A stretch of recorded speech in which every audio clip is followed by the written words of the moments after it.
नमस्कार, मेरा नाम है संजय कुमार और आप सभी का स्वागत है हमारी एक और नई वीडियो में। किसान साथियों, आज की इस वीडियो में हम बात करने वाले हैं लहसुन की खेती के बारे में। आपने बहुत सारे खेतों में देखा होगा किसान भाइयों की लहसुन की फसल जो होती है ना, बिल्कुल बहुत ही ज़बरदस्त होती है। उनके जो पत्ते होते हैं बिल्कुल कलरफुल ब्लैक कलर के होते हैं और खेत के मेड़ पर अगर हम जाए तो देखकर ही लगता है कि यार वाकई में कुछ फसल खड़ी है। ऐसा ज़बरदस्त लहसुन कैसे होता है? हम कई खेतों में देखते हैं कि लहसुन का जो पौधा है उसकी ग्रोथ नहीं होती है, उसमें हल्का फुल्का पीलापन रहता है। लहसुन का जो कंद है ना वो भी फिर कमज़ोरी ही बनता है। तो बिल्कुल अच्छी फसल के लिए हमको क्या करना चाहिए, वो हम आज की इस वीडियो में डिस्कस करने वाले हैं कि शुरुआत से ही अगर आप अपने फसल को, लहसुन की जो फसल है आपकी, उसको तैयार करोगे तो लास्ट में जो कंद बनेगा वो भी काफ़ी मोटा और वज़नदार बनने वाला है। तो मंडी भाव भी आपको अच्छा मिलेगा और आपका प्रॉफिट भी बढ़ेगा। तो वीडियो को कंटिन्यू देखना है, लाइक कर देना है, चैनल पर नए हो तो सब्सक्राइब करके बेल आइकन को ज़रूर दबा देना।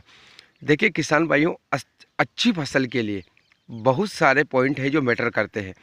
इसमें ऐसा नहीं है कि कोई एक बात है। फर्टिलाइज़र भी है, खेत का चयन भी है, वैरायटी का चयन भी है, मौसम का भी है। तो बहुत सारे पॉइंट हैं, एक एक करके हम सभी को डिस्कस करते हैं। तो सबसे जो महत्वपूर्ण दो पॉइंट होते हैं जो मुझे लगते हैं लहसुन की खेती के लिए सबसे ज़्यादा अहम है, वो है एक तो वैरायटी का चयन, दूसरा है खेत का चयन। अभी क्या हो रहा है कि जो किसान भाई परमानेंट लहसुन की खेती करते आ रहे हैं सालों से, उनको पता है कि जिस खेत में आपने 1-2 साल लहसुन की बुआई कर दी उसमें फिर धीरे धीरे प्रोडक्शन कम हो जाता है। रोग आना शुरू हो चुके हैं खेतों में, किसान भाइयों के बहुत ज़्यादा रोग आ रहे हैं। तो जिस ज़मीन में किसान भाई लहसुन की खेती कर लेते हैं उसमें फिर 2-3 साल तक, 4 साल तक लहसुन नहीं लगाया जाता है, ताकि रोग कम आए और पौधा अच्छे से ग्रो करे और अच्छी पैदावार आपको मिले। तो एक तो ये पॉइंट हो गया। अगर आपने ऐसे खेत में लहसुन की बोवनी कर दी जिसमें रोग आते हैं, तो फिर उसमें आप फर्टिलाइज़र कितने भी डाल दो, कुछ भी कर दो, उसकी जो चाल है लहसुन का पौधे की जो ग्रोथ है वो कमी रहेगी और प्रोडक्शन भी आपका कम ही निकलने वाला है। तो लहसुन की बुआई करते समय ये बातें ध्यान रखनी है कि ऐसे खेत का चयन करें जिसमें 2-4 सालों से लहसुन की बोवनी नहीं हुई है। अब एक और चीज़ आती है कि बहुत सारी वैरायटी आती है लहसुन की, जैसे ऊटी फर्स्ट लहसुन। अभी धीरे धीरे इसका क्रेज़ भी बढ़ा है किसान भाइयों में। तो ऊटी फर्स्ट लहसुन क्या है कि नीमच मंदसौर इलाके की साइड देखा जाए तो काफ़ी ज़्यादा किसान भाई इसको लगा रहे हैं। तो इसमें रोग कम आते हैं, क्योंकि अगर आप कोई ऐसी वैरायटी लगा रहे हो जैसे G2 लगा रहे हो, तुलसी लगा रहे हो, अमेटा लगा रहे हो, कोई सी भी अन्य वैरायटी, देसी वैरायटी लगा रहे हो, उसकी जगह पर आप अचानक कोई नई वैरायटी लेकर आते हो तो 1-2 साल तक आपके खेतों में उसका प्रोडक्शन काफ़ी हाई निकलेगा, क्योंकि वो आपके खेतों के लिए और आपके क्षेत्र के लिए बिल्कुल नई वैरायटी है। तो उसमें रोग नहीं आएंगे, इस बात का आपको ध्यान रखना है।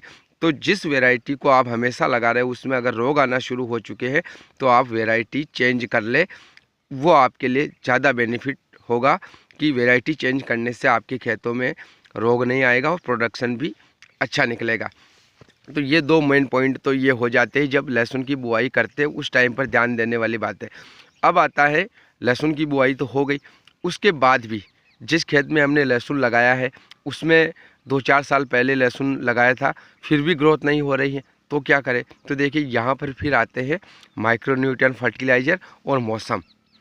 देखिए मौसम की अगर जैसे मान लीजिए कि बादल निकल आए, 2-4 दिन के लिए ठंड थोड़ी कम पड़ गई, दिन में गर्मी तेज़ हो गई, या मौसम में कुछ भी अगर बदलाव होता है तो लहसुन पर सबसे पहले दिखाई देता है। जैसे हमारे गेहूँ, सरसों वगैरह हो गई, उनमें तो इतना दिखाई नहीं देगा, लेकिन लहसुन में ज़्यादा ही दिखाई देता है। लहसुन में तुरंत पीलापन आपको दिखाई देने लग जाएगा। तो जो मौसम की वजह से जो भी हो रहा है वो तो जैसे मौसम सही होगा वैसे ऑटोमेटिक सही हो जाएगा। लेकिन अगर फर्टिलाइज़र की कमी की वजह से हो रहा है, अगर आपने सिर्फ यूरिया डाला है और पानी लगा रहे हो, तो लहसुन की फसल में कहीं ना कहीं पीलापन दिखेगा, कहीं ना कहीं ग्रोथ को लेकर समस्या आएगी, क्योंकि लहसुन को यूरिया के अलावा भी तमाम प्रकार के पोषक तत्वों की ज़रूरत पड़ती है, तभी जाकर लहसुन का पौधा अच्छा कलरफुल रहता है और अच्छी ग्रोथ करता है। तो इसके लिए आपको क्या करना है कि एक तो आप ना अगर हद से ज़्यादा खरपतवार हो तभी खरपतवारनाशी दवाई का उपयोग करें, और अगर खरपतवार अगर कंट्रोल करने जैसा है तो कुछ मज़दूर लगाकर आप खरपतवार को कंट्रोल कर ले, क्योंकि खरपतवार नाशी दवाई भी लहसुन की ग्रोथ को काफ़ी ज़्यादा इफ़ेक्ट कर देती है, तो इसका भी ध्यान रखना है। अब आते हैं फर्टिलाइज़र। तो 2-3 बार अमूमन लहसुन की निराई गुड़ाई होती है।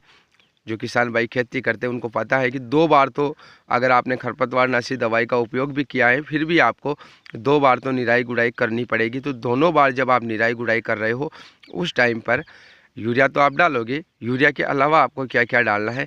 एक आपको मार्केट के अंदर खाद मिल जाएगी माइक्रो न्यूट्रन वाली, जिसके अंदर नाइट्रोजन, फास्फोरस, पोटास के अलावा भी sulphur, manganese, magnesium, zinc, boron और आयरन वगैरह जितने भी सूक्ष्म पोषक तत्व हैं वो सारे उसके अंदर एक निश्चित मात्रा में होते हैं। वो वाली खाद आपको लानी है, क्योंकि अब हमको क्या है कि जब तक हम टेस्ट ना करवाए तब तक तो पता नहीं चलेगा कि पौधे में कौन से पोषक तत्व की कमी है। तो आप ऐसा काम करें कि सारे पोषक तत्व जिस खाद में है उसको लेके आइए, तो तमाम प्रकार के पोषक तत्वों की पूर्ति फसल को हो जाएगी। एक तो उसको डाल देना है। दूसरा, जो ऑर्गेनिक फर्टिलाइज़र आते हैं उनको डालना, वो क्या है कि रूट डेवलपमेंट के लिए आते हैं।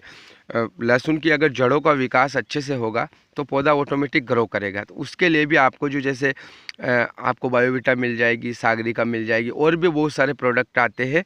तो जो आपको अच्छा लग जाए बायो में, उस प्रोडक्ट को आपको ख़रीद कर लाना है और इन सबको मिलाकर आपको अपने लहसुन की फसल में उपयोग करना है।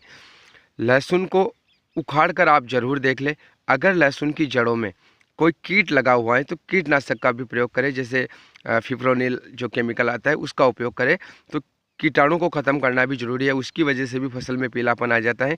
तो ये सारे काम किसान भाई समय समय पर करें और टाइम टू टाइम फसल को पानी लगाएं, तो आपका जो लहसुन है उसकी भी ग्रोथ अच्छी हो जाएगी और अच्छे कंद का विकास होगा, प्रोडक्शन भी ज़्यादा निकलेगा और आपका प्रॉफिट भी ज़्यादा होगा।